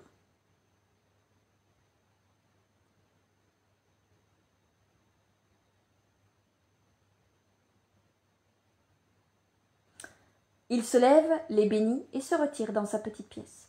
Il est mort depuis plusieurs jours, s'exclame Simon le Zélote. Voilà qui s'appelle un miracle, lance Thomas. Je veux voir ce qu'ils vont trouver ensuite pour douter, dit André. Mais quand le serviteur est-il venu? Demande Judas. La veille du vendredi, le soir, répond Pierre. Ah bon? Et pourquoi ne l'as-tu pas dit? Reprend Judas. Parce que le maître m'avait prié de me taire, réplique Pierre. Donc quand nous arriverons là-bas, il sera depuis 4 jours au tombeau. Certainement. Le soir du vendredi, 1 jour. Le soir du Shabbat, 2 jours. Le soir, 3 jours. Ce soir, 3 jours. Demain, 4. Donc 4 jours et demi. Puissance éternelle. Mais il sera déjà en pourriture, s'écrie Matthieu. Il y sera déjà. Je veux voir aussi cela. Et puis, quoi, Simon-Pierre? Demande Jacques, fils d'Alphée. Et puis si Israël ne se convertit pas, Jéhovah lui-même, au milieu des foudres, ne pourrait pas le convertir. Il s'éloigne, parlant ainsi. Et nous arrivons à la dernière vision, qui est la résurrection de Lazare. Vision du 26 décembre 1946. Jésus arrive à Béthanie par ensemé. Ils doivent être épuisés en se hâtant par les sentiers casse-cou des monts Adonnin. À bout de souffle, les apôtres ont du mal à suivre Jésus, qui avance à grands pas, comme si l'amour l'emportait sur les ailes de feu. Jésus marche devant la tête droite, dans les tièdes rayons du soleil de midi, souriant radieusement. Ils sont aperçus par un petit garçon déchaussé qui se rend à la fontaine, près du village, avec un broc de cuivre. Il pousse un cri, pose son broc par terre et file à pas de course, de toute vitesse, de ses petites jambes vers le village. Il va sûrement prévenir que tu arrives, remarque Jude, après avoir souri, comme tous les autres, de la décision énergétique du gamin, qui a même abandonné son récipient à la merci du premier venu. Ils sont presque à mi-parcours quand ils entendent derrière eux le jeune garçon de tout à l'heure, qui les dépasse en courant, puis ils s'arrêtent au milieu du chemin pour regarder Jésus d'un air pensif. « Paix à toi, petit Marc, tu as peur de moi pour t'être enfui ainsi ?» demande Jésus en lui faisant une caresse. « Oh non, Seigneur, je n'ai pas eu peur, mais comme pendant plusieurs jours, Marthe et Marie-Madeleine ont envoyé des serviteurs sur nos routes pour voir si tu venais, maintenant que je t'ai vu, j'ai couru leur annoncer ton arrivée. Tu as bien fait, les sœurs vont se préparer, le cœur à me voir. Non, Seigneur, les sœurs ne vont rien se préparer, car elles ne savent rien. Elles n'ont pas voulu me laisser parler. On m'a attrapée quand j'ai dit, en entrant dans le jardin, « Le rabbi est là !» Et j'ai été chassée, avec ces mots. « Tu es un menteur, ou un sot. Désormais, il ne viendra plus. Nous savons maintenant qu'il ne peut plus accomplir ce miracle. » Et comme j'affirmais que c'était bien toi, on m'a donné 2 gifles, comme j'en avais encore jamais reçu. Regarde ici mes joues rouges, elles me brûlent, et m'ont poussé dehors en ajoutant « Voilà pour te purifier d'avoir regardé un démon. » Et je t'observais pour voir si tu étais devenu un démon, mais je ne le vois pas. Tu es toujours mon Jésus, beau comme les anges, dont parle maman. Jésus se penche pour embrasser les petites joues souffletées. Cela va faire passer la démangeaison. Je suis peiné que tu aies souffert pour moi. Moi pas, Seigneur, puisque ces gifles m'ont valu 2 baisers de toi. Et il s'attache aux jambes de Jésus, dans l'espoir d'en obtenir d'autres. Dis un peu, Marc, qui t'a chassé? Les serviteurs de Lazare demande Jude. Oh non, les Juifs. Ils viennent pour le deuil tous les jours, il y en a tant. Ils sont dans la maison et dans le jardin, ils viennent tôt et repartent tard. Ils se donnent des allures de maître de maison. Ils maltraitent tout le monde. Tu remarques qu'il n'y a personne dans les rues. Les premiers jours, on venait pour voir, mais ensuite, maintenant qu'il n'y a que nous, les enfants qui tourniquons, pour « Oh, mon broc, maman, qui attend l'eau, elle va me battre, elle aussi !» Tout se sourit de son air désolé devant la perspective d'autres claques. Jésus lui dit « Alors dépêche-toi. C'est que je voulais entrer avec toi et te voir accomplir le miracle. » Et il achève. « Et voir la tête qu'ils vont faire pour me venger des gifles. Non, tu ne dois pas désirer la vengeance, tu dois être bon et pardonner. Mais ta mère attend l'eau. J'y vais, moi, maître. Je sais où habite Marc. J'expliquerai à la femme, puis je te rejoindrai, propose Jacques, fils de Zébédée. Il s'éloigne au pas de course. Ils se remettent en marche, lentement, et Jésus tient par la main l'enfant ravi. Les voilà parvenus à la grille du jardin. De nombreuses montures y sont attachées. « Le maître !» s'exclament les premiers en l'apercevant. Le mot court comme le bruissement du vent d'un groupe à l'autre. Jésus y entre très lentement, tandis que les uns accourent de tous côtés, et que les autres s'écartent du sentier où il se trouve. Et comme personne ne le salue, lui non plus ne salue personne, comme s'il ne connaissait même pas un grand nombre des individus rassemblés, là pour l'observer. La plupart ont les yeux flambants de colère, sinon même de haine, hormis un petit nombre d'hommes qui sont secrètement ses disciples, ou qui du moins ont le cœur droit, et qui, s'ils ne l'aimaient pas comme disciple, le respectent comme juste.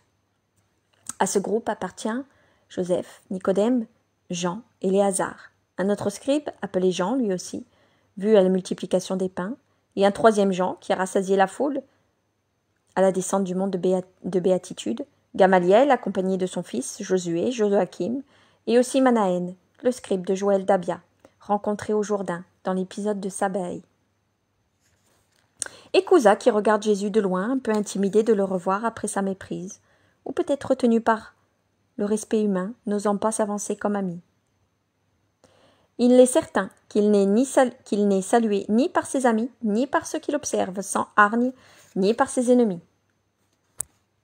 Et puisqu'en retour Jésus ne salue pas, il s'est contenté d'esquisser une vague d'inclination en posant le pied dans l'allée.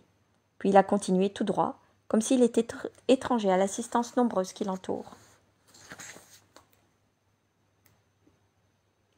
Le jeune garçon marche toujours à ses côtés, dans ses vêtements de paysan, avec ses pieds nus, d'enfant pauvre, mais il a l'air en fête, le visage lumineux, avec ses petits yeux noirs, vifs, bien ouverts, pour tout voir et pour défier la foule. Marthe sort de la maison au milieu d'un groupe de juifs venus rendre visite, au nombre desquels se trouvent Élachias et Sadoc. De la main, elle protège ses yeux, lasse de pleurer, gênée par la lumière, pour voir où est Jésus. À peine le voit-elle, elle se détache de ceux qui l'accompagnent et court vers son maître. À quelques pas du bassin, rendu tout brillant par les rayons du soleil, après s'être inclinée, elle se jette aux pieds de Jésus et les baise, puis, éclatant en sanglots, elle dit « Paix à toi, maître !» Jésus aussi, dès qu'il l'a vue, près de lui a dit « Paix à toi !» Il a levé une main pour la bénir, en lâchant celle de l'enfant, que Barthélemy attire un peu en retrait. Marthe poursuit. « Mais ta servante ne connaît plus la paix. » Toujours agenouillée, elle lève la tête vers Jésus, et dans un cri de douleur, que l'on entend parfaitement dans le silence qui s'est fait, elle s'écrie « Lazare est mort !» « Si tu avais été ici, il ne serait pas mort. Pourquoi n'es-tu pas venu plus tôt, maître ?» Elle prend un ton involontairement de critique. « Lazare, notre frère, t'a tant appelé. Maintenant, vois, je suis inconsolable, et Marie pleure sans pouvoir trouver la moindre paix. Elle et lui n'est plus ici. Tu sais combien nous l'aimons. Nous espérions tout de toi. » Un murmure de compassion pour la femme et de blâme à l'adresse de Jésus. Un assentiment à la pensée sous-entendue. Tu aurais pu nous exaucer. Nous le méritions, en raison de l'amour que nous avons pour toi. Or, tu nous as déçus. Marthe,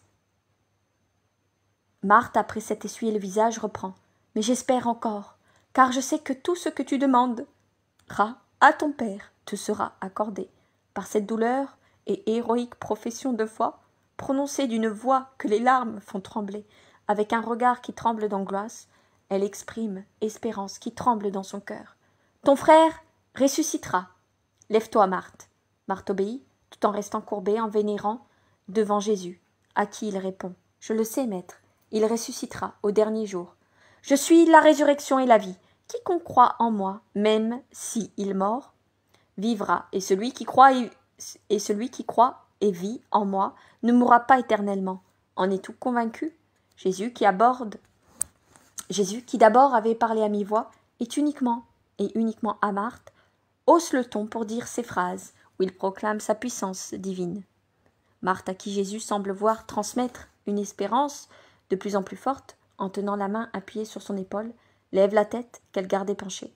Elle la tourne vers Jésus, plonge un regard affligé dans les lumineuses pupilles du Christ, et les mains serrées sur son cœur, elle répond avec une angoisse différente. « Oui, Seigneur, je le crois. Je crois que tu es le Christ, le Fils de Dieu vivant, venu dans le monde, et que tu peux tout ce que tu veux. Je le crois. Maintenant, je cours prévenir Marie-Madeleine. » Elle s'éloigne rapidement, puis disparaît à l'intérieur de la maison. Jésus reste à sa place. Ou plus exactement, il fait quelques pas et s'approche du parterre qui entoure le bassin.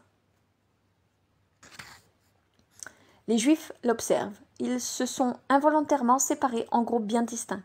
D'un côté, en face de Jésus, tous ceux qui sont hostiles.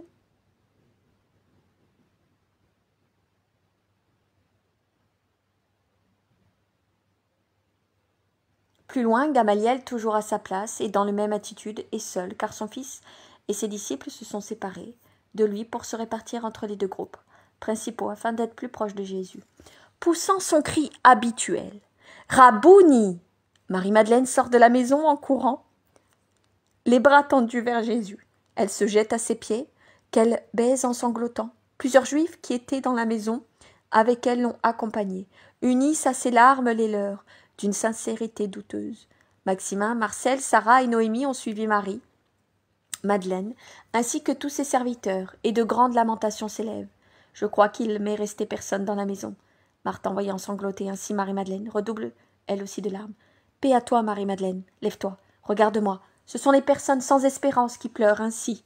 Alors pourquoi vous? Jésus se penche pour dire ces mots tout doucement, ses yeux dans les yeux de Marie-Madeleine, celle-ci à genoux, assise sur les talons, tend vers lui ses mains dans un geste d'invocation, mais ne peut parler tant elle sanglote. Ne t'ai-je pas dit d'espérer au-delà de ce qui est croyable pour voir la gloire de Dieu? Est-ce que par hasard ton maître aurait changé pour que tu aies raison d'être ainsi torturée? Mais Marie-Madeleine n'écoute pas les mots, qui veulent déjà la préparer à une joie trop forte, après tant d'angoisse, et finalement, maîtresse de sa voix, elle s'écrie « Ô Seigneur, pourquoi n'es-tu pas venu plus tôt? Pourquoi t'es-tu tellement éloigné de nous? Tu savais pourtant que Lazare était malade. Si tu avais été ici, mon frère ne serait pas mort. Pourquoi n'es-tu pas venu?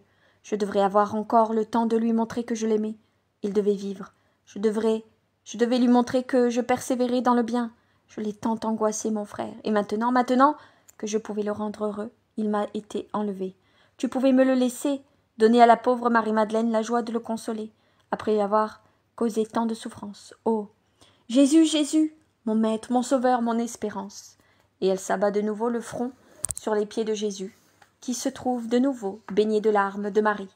Elle gémit. Pourquoi avoir agi ainsi, Seigneur? Même à cause de ceux qui te haïssent et ne se réjouissent de ce qui arrive, pourquoi tu fais cela, Jésus? Mais contrairement à Marthe, il n'y a pas un seul reproche dans le ton de la voix de Marie-Madeleine. Il y a seulement de la détresse d'une femme qui, outre sa douleur de sœur, éprouve aussi celle du disciple qui sent l'estime de son maître amoindrir dans le cœur d'un grand nombre. Jésus lui est incliné pour entendre ces paroles, qu'elle murmure, la face contre terre, se redresse et dit à haute voix « Marie, ne pleure pas, ton maître aussi souffre de la mort de son ami fidèle, car il a dû le laisser mourir. »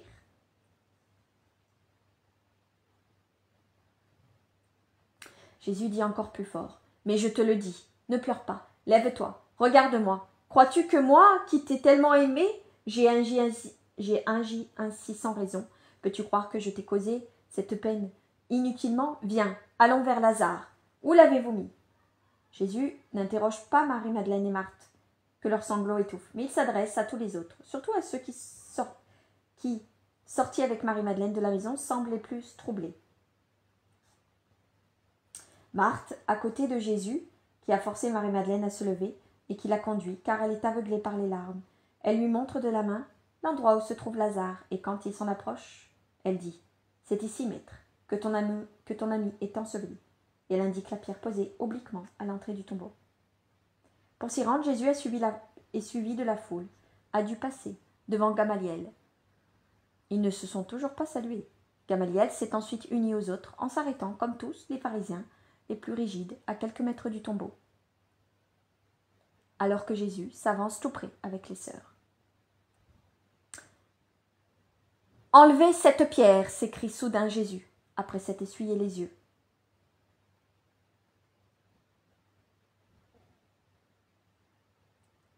Tous ont un geste d'étonnement et un murmure court dans l'assistance grossie de quelques habitants.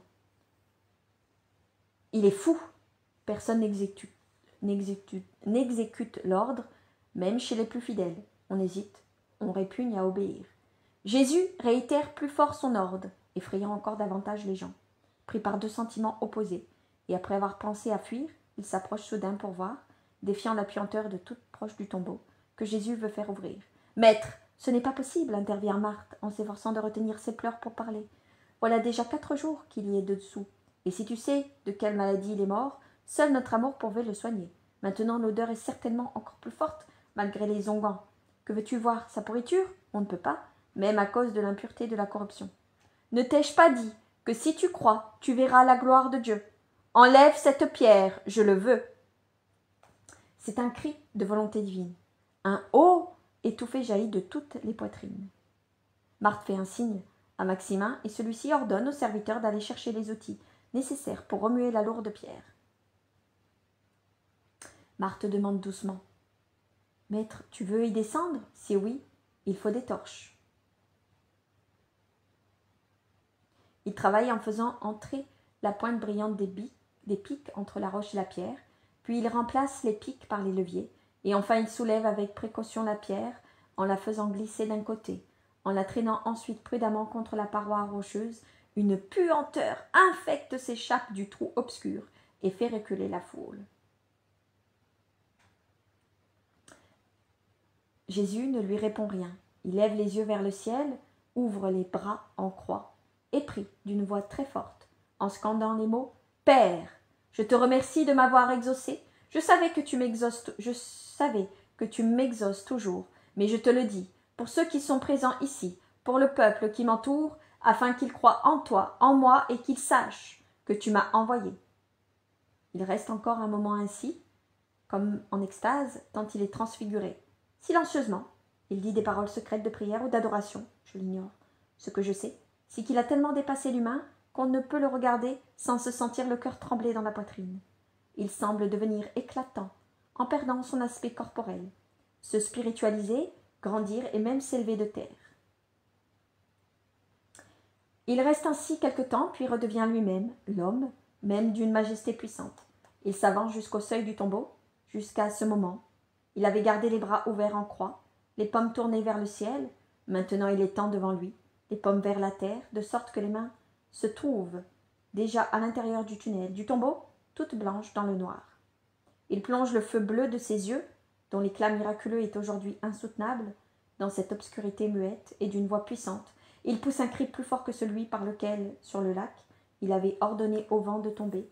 De cette voix que je ne lui ai jamais entendue dans aucun miracle, et s'écrie « Lazare, sors !» L'écho, répercuté, sa voix dans la cavité du tombeau, se répand, ensuite à travers tout le jardin, puis contre les ondulations du terrain. Il est certain que de tous les côtés, on perçoit de nouveau « Sors, sors, sors !» Tout s'éprouve un frisson plus intense, et si la curiosité les cloue sur place, les visages pâlissent, les yeux s'écarquillent, les bouches s'entrouvent involontairement, avec déjà dans la gorge un cri de stupeur. Marthe, un peu en arrière et de côté, et comme fascinée en regardant Jésus. Marie-Madeleine, qui ne s'est jamais écartée de son maître, tombe à genoux, au bord du tombeau, une main sur la poitrine pour calmer les battements de son cœur, l'autre tenant inconsciemment et convulsément un pan du manteau de Jésus. Ou se rend compte qu'elle tremble, car le manteau à de légères secousses provoquées par la main qu'il se tient. Quelque chose de blanc semble émerger du plus profond du souterrain. C'est d'abord une petite ligne convexée, puis elle fait place à une forme ovale à laquelle se substituent des lignes plus amples, plus longues, de plus en plus longues, et celui-ci, qui était mort, enserré dans les bandelettes, avance lentement, toujours plus visible, fantomatique, impressionnant. À mesure que Lazare avance, Jésus recule, insensiblement, mais continuellement. La distance entre les deux reste donc le même. Madeleine est contrainte de lâcher le pan du manteau, mais elle ne bouge pas de la place. La joie, l'émotion, tout la cloue là où elle se tient. Un haut de plus en plus net sort des gorges d'abord fermées par la crispation de l'attente. C'est d'abord un murmure, à peine distinct, qui se change en voix, et la voix devient un cri puissant. Lazare est désormais au bord du tombeau, et il s'arrête là, raide, muet, semblable à une statue de plâtre, à peine ébauchée et donc informe. C'est une longue silhouette, mince, à la tête mince, aux jambes plus larges, au tronc, macabre comme la mort, elle-même spectracle dans la blancheur des bandes. Jésus crie d'une voix forte. « Déliez-le et laissez-le aller. Donnez-lui des vêtements et de la nourriture. »« Maître, balbutie Marthe. Elle voudrait peut-être en dire davantage, mais Jésus la fixe des yeux, la subjugue de son regard étincelant, et il lance « Ici, apportez immédiatement un vêtement, habillez-le, en présence de tous, et donnez-lui à manger. » Il donne des ordres, mais il ne se retourne jamais vers la foule, qui se tient derrière et autour de lui. Ses yeux regardent seulement Lazare. Marie-Madeleine, qui s'est approchée du ressuscité, sans souci de la répulsion que tous ressentent à la vue des bandes souillées, et Marthe qui halète comme si son cœur allait éclater, et qui ne sait si elle doit crier sa joie ou pleurer. Les serviteurs se hâtent d'exécuter les ordres.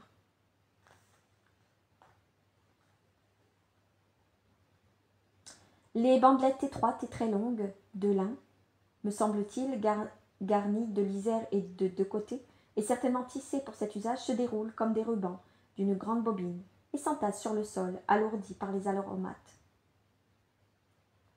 Marcel et Sarah reviennent avec les amphores de parfum, suivis de serviteurs, portant les uns des bassins et des brocs fumants d'eau chaude, les autres avec des plateaux, des bols pleins de lait, du vin, des fruits, des foisses recouvertes de miel. À mesure que les bandes sont retirées, les sœurs, Maxima et les serviteurs s'empressent d'enlever la première couche de crasse et de baume, s'y appliquent en changeant continuellement l'eau rendue détergente par les aromates qu'on y a mis, jusqu'à ce que la peau soit nette. Lorsqu'on a dégagé le visage de Lazare et qu'il peut voir, il tourne les yeux vers Jésus, avant même de regarder ses sœurs. Il s'abstrait de tout ce qui se passe, il oublie tout pour contempler son Jésus, avec un sourire d'amour sur ses lèvres, pâle et l'éclat d'une larme au fond des yeux. Jésus lui rend son sourire, lui aussi a une lueur de larmes dans le coin de l'œil, mais sans mot dire, il dirige le regard de Lazare vers le ciel. Lazare comprend et remue les lèvres en une prière silencieuse. Marthe croit qu'il essaie de parler sans avoir encore retrouvé sa voix, et elle demande « Que me dis-tu, mon Lazare ?»« Rien, Marthe. Je remercie le Très-Haut. » La prononciation est assurée. La voix forte des gens pousse un nouveau haut étonné. Maintenant que Lazare est dégagé jusqu'aux hanches, libéré propre, on peut le revêtir de la tunique courte, une sorte de chemisette qui dépasse l'aine pour retomber sur ses cuisses. On le fait asseoir pour dégager ses jambes et les laver. Quand ils apparaissent, Marthe et Marie-Madeleine poussent un hurlement sur les bandelettes qui en serrent les jambes et sur le suaire posé dessus. Les écoulements purulents sont si abondants qu'ils forment des grosses gouttes sur les toiles, mais les jambes sont manifestement tout à fait guéries. Seules les cicatrices d'un rouge bleuâtre indiquent les endroits où elles étaient gangrénées. Dans l'assistance, les cris des bâillissements redoublent. Jésus sourit, et même que Lazare, qui regarde un instant ses jambes guéries, puis s'abstrait du nouveau pour contempler Jésus. Il semble ne plus pouvoir se rassasier de le voir. Les Juifs, pharisiens, sadducéens, scribes et rabbis s'approchent avec précaution pour ne pas souiller leurs vêtements. Ils observent de tout près Lazare, ils observent de tout près Jésus, mais ni Lazare ni Jésus ne s'occupent d'eux. Ils se regardent et tout le reste est inexistant. Enfin, on passe ses sandales à Lazare. Il se lève, agile sur lui, prend le vêtement que Marthe lui présente et l'enfile tout seul, lie sa ceinture, ajuste les plis, Le voilà maigre et pâle, mais semblable à tout le monde. Après avoir retroussé ses manches, il se lave encore les mains, les bras jusqu'au coude, puis avec une nouvelle eau, il se lave de nouveau la figure et la tête, jusqu'à ce qu'il se sente tout à fait net. Il essuie ses cheveux et son visage, rend la serviette au serviteur et s'avance vers Jésus. Il se prosterne, lui baise les pieds. Jésus s'incline, le relève, le serre contre son cœur en lui disant « Bon retour, mon ami, que la paix et la joie soient avec toi. Vis pour accomplir ton heureuse destinée. Lève la tête pour que je te donne le baiser de salutation. » Il dépose un baiser sur les joues de Lazare, qui le lui rend. C'est seulement après avoir vénéré et embrassé le maître que Lazare parle à ses sœurs et les embrasse. Puis il embrasse Maximin et Noémie qui pleurent de joie. Jésus va personnellement trouver un serviteur qui a sur les bras un plateau avec de la nourriture. Il prend une fouasse avec du miel, une pomme, une coupe de vin et présente le tout à Lazare. Après les avoir offerts et bénis pour qu'il se restaure, et Lazare mange avec l'appétit d'un homme en pleine santé. La foule pousse encore un haut de stupéfaction. Jésus paraît ne voir que Lazare, mais en réalité, il observe tout et tout le monde, remarquant qu'avec des gestes de colère, Sadoc, Eliac, Chanania, Félix Doras, Cornelius et quelques autres sont sur le point de s'éloigner. Il lance « Attends un moment, Sadoc, j'ai à te parler, à toi et au tien. » Il s'arrête avec une figure de criminel. Joseph d'Arimathie un geste d'effarement et fait signe à Simon, le zélote, de retenir Jésus. Mais ce dernier s'avance déjà vers le groupe haineux, et il dit à voix haute « Ce que tu as vu, te suffit-il, Sadoc? Tu m'as expliqué un jour que pour croire, vous aviez besoin, toi et tes semblables, de voir recomposer, guéri un homme décomposé. Es-tu satisfait de la putréfaction que tu as vue? Es-tu capable de reconnaître que Lazare était mort et que maintenant il est vivant et en bonne santé, comme il ne l'a pas été depuis des années? Je le sais, vous êtes ici pour tenter ces femmes, pour accroître leur douleur et insinuer le doute. Vous êtes venu ici me chercher, dans l'espoir de me trouver, caché dans la pièce du mourant. Vous êtes venu ici, non pas poussé par un sentiment d'amour et de désir d'honorer le défunt, mais pour vous assurer que Lazare était réellement mort. Et vous avez continué à venir, pour vous réjouissant toujours plus à mesure que le temps passait. Si tout avait eu lieu comme vous l'avez espéré, comme vous le croyez désormais, certain, vous auriez eu raison de vous réjouir. L'ami qui guérit tout le monde ne guérit pas son ami. Le maître récompense la foi de tous, mais pas celle de ses amis de Béthanie. Le Messie est impuissant devant la réalité de la mort. Cela vous donnait raison de vous réjouir, mais voilà. Dieu vous a répondu. Nul prophète n'a jamais pu reconstituer ce qui était non seulement mort, mais décomposé. Dieu l'a fait. C'est le témoignage vivant de ce que je suis. Il y a un jour où Dieu prit de la boue, lui donna une forme et insuffla l'esprit de vie. Et ce fut l'homme. J'étais là pour dire que l'on fasse l'homme à notre image et à notre semblance, car je suis le Verbe du Père. Aujourd'hui, moi le Verbe, j'ai dit à ce qui était encore moins que la boue, à la corruption, vie. Et la corruption s'est faite, de nouveau chair, une chair intègre, vivante, palpitante, la voici, qui vous regarde. Et la chair, j'ai réuni l'âme, qui gisait depuis quelques jours, dans le sein d'Abraham. Je l'ai rappelée par ma volonté, car je peux tout, moi, le vivant, moi, le roi des rois, auquel sont soumis toute créature et toute chose. Maintenant, que me répondez-vous? Il se tient devant eux, grand fulgurant de majesté, vraiment jugez Dieu. Ils ne répondent rien. Jésus insiste. Ce n'est pas encore assez pour croire, pour accepter l'inconcevable? Tu n'as tenu qu'une partie de ta promesse. Ce n'est pas le signe de Jonas, lance brutalement Sadoc. Vous l'aurez lui aussi. J'ai promis, je tiendrai ma promesse, affirme le Seigneur. Une autre personne présente ici attend un second signe, et elle l'aura. Et comme c'était injuste, il l'acceptera. Vous non. Vous resterez ce que vous êtes. Faisant demi-tour, il aperçoit Simon, fils d'Éliaan, membre du Sanhédrin. Il le dévisage longuement, laissant de côté ceux de tout à l'heure. Et arrivé en face de Simon, il lui dit, à voix basse mais nette, « Il est heureux pour toi que Lazare ne se rappelle rien de son séjour parmi les morts. Qu'as-tu fait de ton père, Caïn ?» Parce que, en fait, il dit parce que Simon a tué son père. Un membre du Sanhédrin a tué son propre père. Personne ne le sait, à part Judas, je crois. Et quand Jésus lui fait la réflexion en disant « Qu'as-tu fait de ton père, Caïn ?» Eh bien, il lui met face en disant « Je sais que tu as tué ton père, et tu as de la chance que Lazare ne se souvienne pas, dans la mort, qu'il a vu ton père de l'autre côté. Simon s'enfuit en poussant un cri de peur qui se change en un hurlement de malédiction. « Sois maudit, Nazaréen !» Jésus réplique. « Ta malédiction monte au ciel, et du ciel le Très-Haut te la renvoie. Tu es marqué du signe malheureux que tu es. » Puis il revient en arrière parmi les groupes médusés, presque pétrifiés. Il rencontre Gamaliel qui se dirige vers la route. Tous deux se regardent. Jésus lui murmure sans s'arrêter. « Tiens-toi prêt, Rabbi. L'autre signe viendra bientôt. Je ne mens jamais. » Le jardin se vide lentement. Les Juifs sont abasourdis, mais la plupart sont furieux. Si leur regard pouvait le réduire en cendres, Jésus serait complètement pulvérisé. Pendant ce temps, Lazare, entouré de ses plus intimes, s'est retiré dans la maison. Jésus regarde autour de lui. Il voit de la fumée, des flammes au fond du jardin, dans la direction du tombeau. Seul debout au milieu du sentier, il dit « Le feu va faire disparaître la putréfaction de la mort, mais celle des cœurs, de ces cœurs-là, aucun feu ne les fera disparaître. Pas même le feu de l'enfer. » Et voilà. J'arrête ici la lecture. Et vous avez une suite après de tout le reste. Mais j'ai fini, parce que là j'ai faim et je vais aller manger. Je vous souhaite une très très bonne journée. Je vous dis à 15 h pour les chapelets, prières et neuvaines. Aujourd'hui on est mercredi, on fait le chapelet de Saint-Michel en plus. Je vous embrasse très fort.